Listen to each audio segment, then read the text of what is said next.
Agradecidos a nuestro Dios por permitirnos continuar con nuestro estudio bíblico de la epístola de Pablo a los romanos, hoy iniciaremos la primera parte del capítulo 6, referente a los hechos seguros para la gracia. Esto se refiere que el creyente bajo la gracia está en el problema del pecado habitual. ¿Qué significa esto? Referente al primer versículo, hay esta pregunta. ¿Deberíamos de vivir una vida de pecado para poder recibir más gracia? Pero ¿qué dice literalmente este versículo? ¿Qué pues diremos? ¿Perseveraremos en el pecado para que la gracia abunde? Esto es lo que Pablo está preguntando en este primer versículo del capítulo 6. Repitiendo esta parte, ¿perseveraremos en el pecado para que la gracia abunde? Pablo introdujo la idea de que cuando el pecado abundó, sobreabundó la gracia, como se relata en Romanos 5:20. Pero la ley se introdujo para que el pecado abundase, mas cuando el pecado abundó, sobreabundó la gracia. Esto lo habíamos explicado la semana anterior, que la ley lo que hace acá es poner una línea y hacernos ver exactamente que al cruzar esta línea nosotros estamos infringiendo la ley. Entonces, a través de la ley, a nosotros se nos muestra todos nuestros pecados y es por esto que tenemos tantos pecados que sobre todo eso sobreabunda la gracia. Ahora, se pregunta si alguien podría tomar esta verdad para implicar que no importa si un cristiano vive una vida de pecado, porque Dios siempre vencerá un gran pecado con mayor gracia. Esto es lo que hoy vamos a tratar de explicar, porque no se trata de que nosotros podemos seguir pecando y de la manera que nosotros deseemos hacerlo.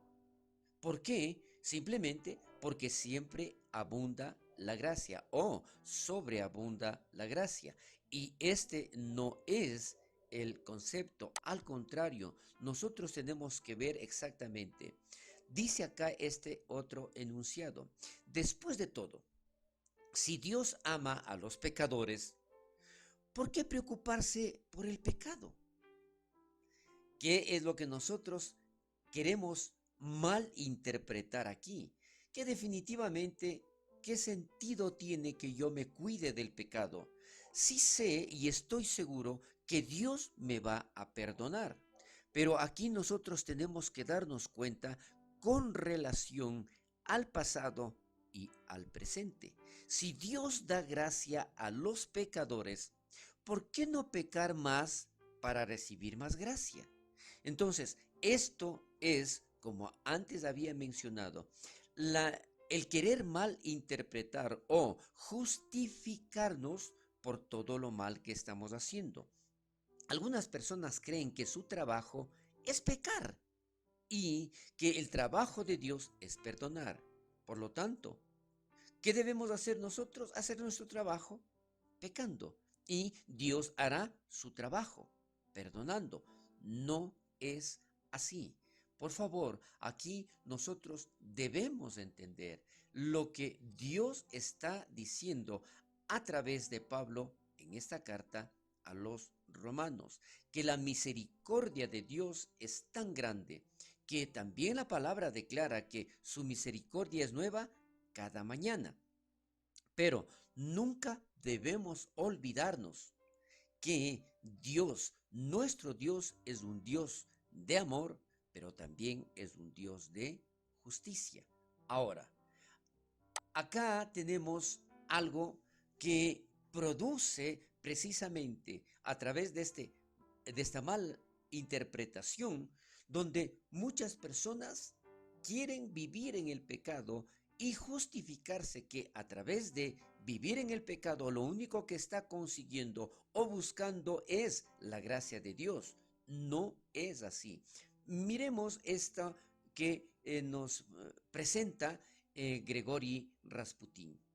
A principios del siglo XX, el monje ruso Grigori Rasputin enseñó y vivió la idea de salvación por medio de experiencias repetidas de pecado y arrepentimiento. ¿Qué es lo que sucedía y qué teoría hay en esto? ¿Cómo expresa de que mientras yo más peco, pero me arrepiento, recibo gracia? Ahora, él creía que como los que pecaban más requerían más perdón, entonces un pecador que de, continúa pecando sin restricción disfruta más de la gracia de Dios cuando se arrepiente por el momento que el pecador ordinario. Ahora, ¿qué es lo que significa esto? Por lo tanto, terminemos este enunciado. Por lo tanto, Rasputín vivió en pecado notorio y enseñaba que esta era la manera, este era el camino a la salvación. Este es un ejemplo extremo de la idea detrás de la pregunta de Pablo. ¿Perseveraremos en el pecado para que la gracia abunde? Y vamos a ver más adelante cuál es la respuesta del mismo Pablo. Pero para tener mucho más claro esta forma de pensar, de la forma como Grigori, monje ruso, Grigori Rasputin menciona, él mientras más pecaba y se arrepentía, más gracia recibía. No es así. El hecho es, como yo le mencionaba, que nuestro Dios es justo. Y esto determina en que nosotros fuimos perdonados.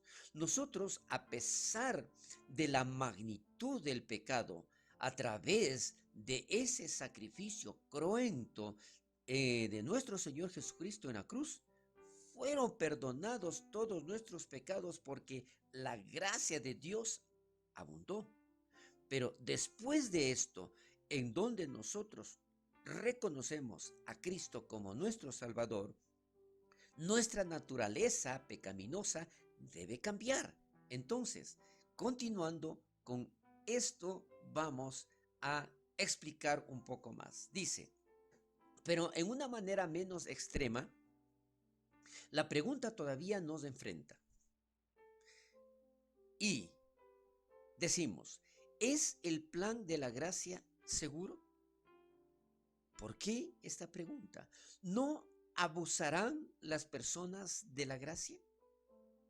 Si la salvación y la aprobación de Dios se dan sobre el fundamento de la fe, en lugar de las obras, ¿no será que solamente digamos, yo creo, y luego vivamos de la manera que queramos?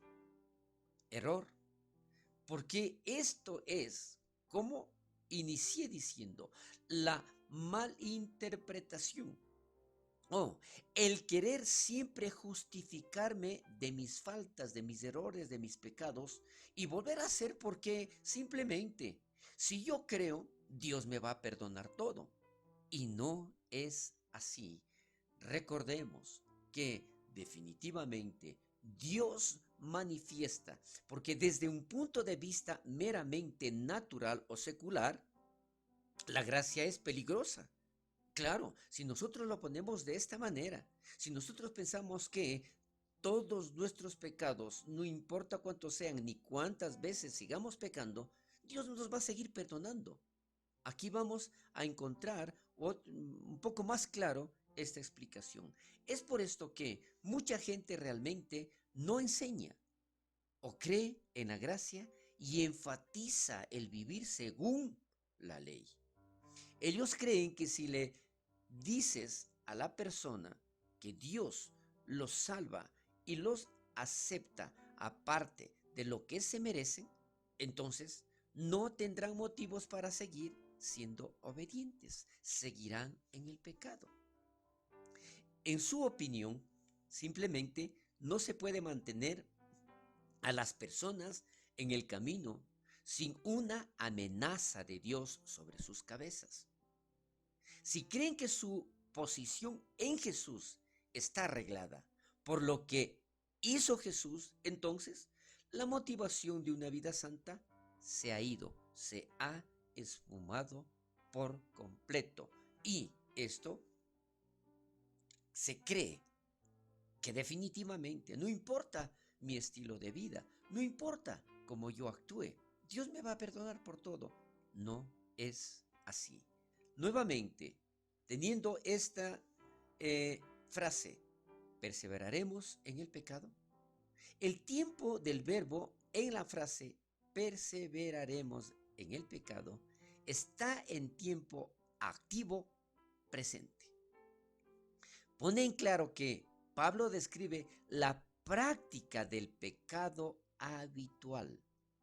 En esta primera parte de Romanos 6 que estamos viendo, Pablo escribe sobre alguien que permanece en un estilo de vida de pecado, pensando que es aceptable para que sobreabunde la gracia. Por favor, esto debemos tener muy claro. No significa eso porque el momento en que nosotros, recuerde, el momento en que nosotros aceptamos a Cristo, nuestra naturaleza tiene que cambiar. Aquí vamos al versículo 2 en donde está la explicación de Pablo.